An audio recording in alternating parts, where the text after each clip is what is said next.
ఆ పని అయిపోయింది కానీ మన ఇద్దరం చేయాల్సిన పని ఇంకోటి ఉందే.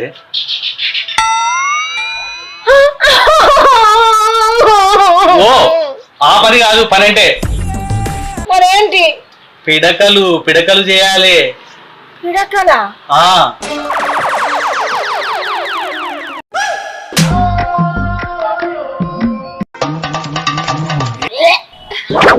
ఇప్పుడు ఈ పెండతో నేను ఏం చేయాలి?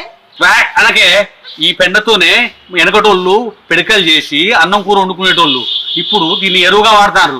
అంత తేలిక తీసి పారేకే. ఇప్పుడు ఈ పెండతో ఏం చేయాలి? ఏం లేదు, ఈ పెండను పిండిని బిసిగాడు బిసికి గోడ కొట్టాలి, పిడకలు అయితే గంతే. గోధుమ పిండి కూడా చక్కగా పిసుకుంటారు నాకు. ఇప్పుడు ఈ పెండతో పిడకలు చేయమంటున్నావు? చేస్తావా చింతపరిగా అంతకు రావాలా? బెదిరిస్తున్నాడు ఇంకా.